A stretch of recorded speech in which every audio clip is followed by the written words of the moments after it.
It's adorable. Everyone tries to get that name right, and no one ever does, you know. It's Saga, like the epic, Stew, like you eat, and Me, like who gives a fuck how my name's pronounced. my wife would correct people for years, and I'm just give up. Nobody cares. Interestingly enough, Sagastume means he who lives in the apple orchard. That means my ancestor was a crazy old guy that lived in the field. So, okay. All right. Hold on. Let me just get set up here. All right. I was a good Mormon. My wife and I were quite a duo. We were the family the bishops would sick on converts or those who had any doubts. We were closers, and if we could have coffee, it would have been for us. We followed the ABCs, always be converting. My wife and I were constantly trying to bring lambs into the fold. So one day, as I was bringing my friend Joel to the house for dinner, he asked a very simple question. Why do so many Mormons have disabled kids? He brought up the fact that my 8-year-old daughter had cerebral palsy, and that some of his other Mormon friends had kids with special needs. This was an easy question to answer. I said, Mormons believe in the celestial kingdom, and when we leave this life for the next, we will be reunited with our loved ones in their perfect form. Which as soon as I said it, I retracted, because actually, Mormons have more kids than normal people, so they have a higher chance of having a disabled kid. My daughter was 3 months old when we realized she wasn't hitting any of her milestones. We went to see a specialist who sent us to see another specialist who sent us to see a neuroscientist. And as he listed all the things wrong with my daughter, my wife and I kept telling ourselves it was going to be okay. And the doctor said very plainly it would never be okay. We were devastated.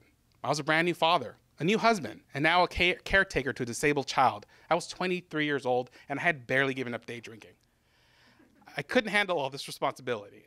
At the time, I could barely take care of myself. I needed help. I needed guidance, something to help me be a better leader to my family. Through my in-laws, I saw how Mormons led a fulfilling life, how they came together to build an instant community based on good values and righteous living. We'll leave the whole gay stuff out of this story. That, I thought, could be our salvation. I wanted to learn more, so I asked the in-laws to set up some meetings with missionaries. Some of them were weird, you know, like the missionaries who thought Jesus and God and everything was awesome. The missionary that would carry a bottle of ranch dressing everywhere he went and douse his food. And then my personal favorite, the missionary that was so glad to finally be around white people again until she realized I was a Mexican. I was giving up. So one day a missionary explained that the way I could see my daughter free of disability in the afterlife is that I could see my daughter free of disability in the afterlife. And he explained sort of the Mormon part of this. And that's when I heard a voice that told me this was the right thing for my family and to take a plunge. Literally, I was baptized in the Church of Jesus Christ of Latter-day Saints. I was so happy that I had found a way to take care of my family. And over the next 6 years, I did everything I was supposed to. And in return, I received a clearly defined purpose in life, a community that would bend over backwards for my family. And importantly, I had all the answers on how to be a good father and a true patriarch. But sure, I disagreed with some of their beliefs. I mean, I was a recovering Catholic. I didn't believe in everything in the Bible anyways. I mean, I was a great Mormon, but when I went through the temple, all I could think was, this is what it's like to be in a cult. I was a great Mormon, and I was a fantastic Sunday school teacher. But when I had to teach a lesson in the manual that didn't make sense or seemed like bullshit to me, I would try to tie the story into a lesson from World War II. I was a great Mormon, but I sure as hell didn't believe in Joseph Smith. So my knee-jerk reaction to Joel's question made me focus on the doubts about the Book of Mormon that my faith was barely keeping at bay. So as I headed home to my wife in this kingdom and in the next, and to my children who were born under the covenant of Christ, I wanted to run.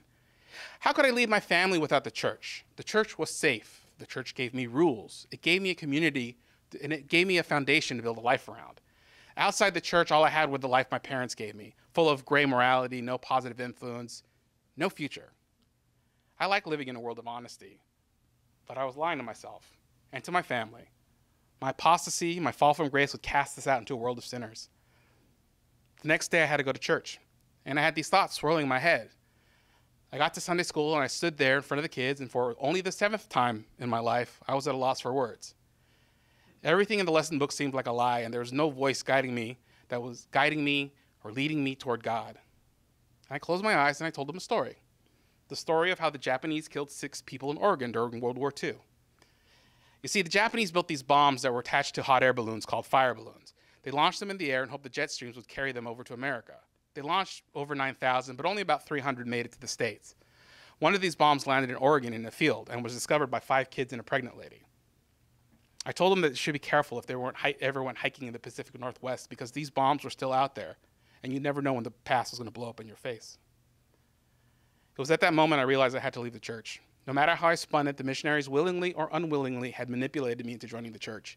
I needed to grow up, I needed to be my own leader, and I needed to own my own past, create my family's future. I never went back to church after that, and I was going to work with my wife to create a future that we could be proud of. Thank you.